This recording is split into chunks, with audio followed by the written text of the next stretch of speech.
पिता, प्रभु गुरु जी मात पिता।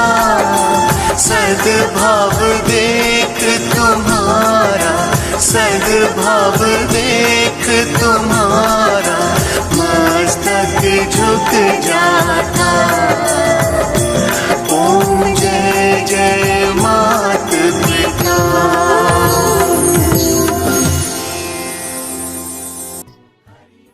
तो ये है पूज्य संत श्री आशाराम जी बापू की पावन प्रेरणा से शुरू हुआ दिवस मातृ पितृ पूजन दिवस। यही है सच्चा प्रेम दिवस, ना कि पाश्चात्य जगत की देन वैलेंटाइन डे। नहीं कोई दिवस मातृ पितृ पूजन दिवस समान, लाए दिवस ऐसा संत श्री बापू आशाराम। पूज्य बापू जी ने जो पथ हम सबको प्रदर्शित किया है, हम दृढ़ संकल्प करते हैं कि हम अपने माता पिता और गुरुजनों की सेवा करते रहेंगे और हर वर्ष 14 फरवरी को मातृ पितृ पूजन दिवस के रूप में एक निस्वार्थ प्रेम दिवस मनाएंगे और सद्गुरु की परम कृपा से इसी जीवन में ईश्वर को प्राप्त करके रहेंगे।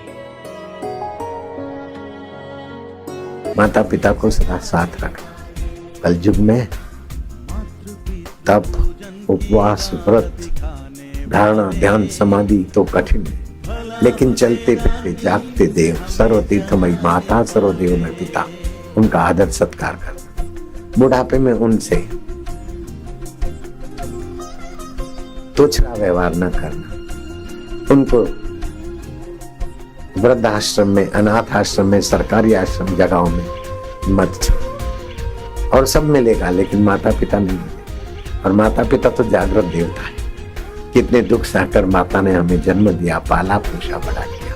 पिता ने कितनी कठिनाइयों से हमारा भरण पोषण किया। माता पिता को साथ रखना, उनका आशीर्वाद लेना, मंगलमय जीवन निभाना। आपका मंगल होगा बेटे बेटियां। ये जो आज पूजन हुआ माता पिता का, हमें बहुत खुशी हुई, संतोष हुई और हमारा आशीर्वाद है बच्चों को उन्नति करे, हमेशा खुश रहे। बहुत अच्छा लगा। हम लोग 14 फरवरी को वैलेंटाइंस डे नहीं मनाएंगे, माता पिता की पूजा करेंगे। हमारी सोसाइटी में पहली बार ये मातृ पितृ पूजन हुआ है और मैंने भी ये पहली बार किया है।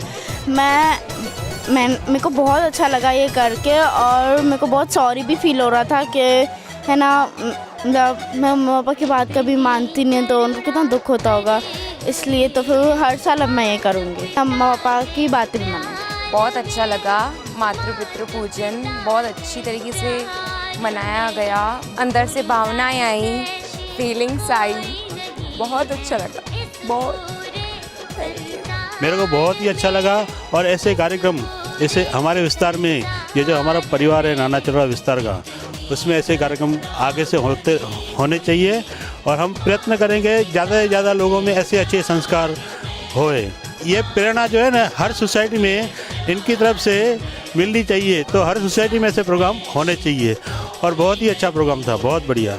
ये कार्यक्रम इतना अच्छा लगा और हमारे सभी जो गोल्डन बंगलोज के मेंबर्स है, तो परिवार है पूरा गोल्डन बंगलोज का, सभी मेरे को बोल रहे हैं कि ये माता पिता पूजन दर बरस यहाँ रखा जाए। हमारा फर्स्ट लव एक्चुअली तो माता पिता ही होते हैं, हमारे मदर फादर ही होते हैं, क्योंकि वही असली लव है, वही हमें राह दिखाने वाले हैं और उनके बिना हमारा जीवन बिल्कुल भी संभव नहीं है। पूरे वर्ल्ड में ये मैसेज होना चाहिए कि 14 फेब को वैलेंटाइन डे नहीं बट पेरेंट्स वर्शिप डे के नाम से ही उसको टैग होना चाहिए। देश के जो हमारे यंगस्टर्स हैं उनको इस तरह भड़काया जा रहा है, बहकाया जा रहा है कि उनको एहसास ही नहीं हो रहा कि हम किस चीज़ को मिस कर रहे हैं। तो इसलिए हमारे जो पूज्य गुरुदेव हैं संत श्री आशाराम जी बापू, उन्होंने युवाओं को एक नई दिशा दी है मातृ पितृ पूजन दिवस मनाने की।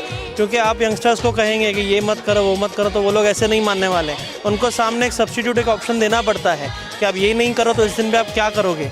तो इसलिए हमारे गुरुदेव ने ऑप्शन दिया है कि इस दिन पे हम हमारे पेरेंट्स से कितना प्यार करते हैं वो हमको जाहिर करने का एक सुंदर मौका दिया है। तो आशाराम जी बापू कई सालों से युवा पीढ़ी पे इतना ध्यान दे रहे हैं, अलग अलग रास्ते निकाल रहे हैं कि युवा पीढ़ी इस मार्ग से भटके नहीं। तो हमें समाज को ये संदेश देना है हमेशा के लिए कि 14 फरवरी को हम मातृ पितृ पूजन दिवस बड़ी धगस से, ईमानदारी से और गुरुजी की आज्ञा में रह के इसे हमेशा मनाते चलेंगे।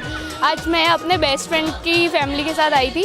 मेरे खुद के पेरेंट्स नहीं थे, मुझे उसका बहुत गिल्टी फील हो रहा था कि मेरे पेरेंट्स यहाँ क्यों नहीं है। मुझे बहुत दिल से था कि मेरे पापा मम्मी आए, बट मेरे पापा पुलिस में तो वो आ नहीं पाए, जिस वजह से मुझे बहुत हर्ट हुआ। लिटरली मैं रोई भी हूँ, क्यों नहीं आए वो लोग।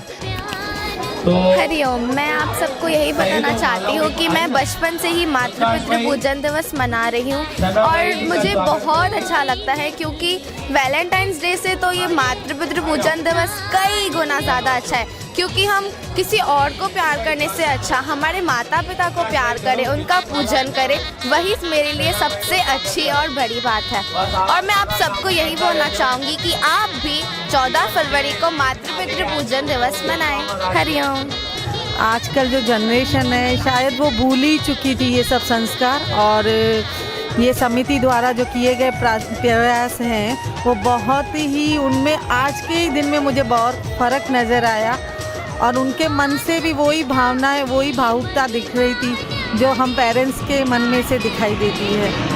वही दुआएं उनके लिए भी निकल रही थी और उनके लिए, उनकी आंखों में भी हमें वही इज्जत दिखाई दे रही थी। वरना आज की जनरेशन तो सिर्फ मोबाइल की दुनिया में खोई हुई थी, लेकिन आज हमें भी ये रियलाइज़ हुआ कि नहीं, आज भी हमारी भारतीय संस्कृति कहीं न कहीं उनमें छुपी हुई है, बस उनको आगे लाना है। तो वो प्रयास ये समिति जो कर रही है वो बेहद ही सराहनीय है। ये दिवस मैंने पहली बार मनाया है, इसमें मुझे पहली बार अपनी सारी गलतियों का पश्चाताप हुआ है। मैंने अपनी माँ से बहुत झूठ बोले, बहुत गलत काम किए। आज मैं सब माफ़ी मिली मेरे को उन सब चीज़ों की। आज मैंने अपनी माँ को वचन दिया कि आज के बाद मैं ऐसा कोई काम नहीं करूँगा जिनकी वजह से उनकी आंखों में पानी आए या उनको कहीं भी मेरी वजह से झुकना पड़े। मैं आज यहाँ पे मेरे माता पिता की पूजा करने आया था। मैंने उनकी प्रदक्षिणा की, उनको हार पहनाया और मुझे यहाँ पे आके बहुत अच्छा लगा। बच्चों को अच्छे संस्कार मिलते हैं, बहुत ही बढ़िया प्रोग्राम है और हर साल इसमें हम शामिल होते हैं। ये चौथा साल है हमारा और बहुत ही बढ़िया प्रोग्राम है।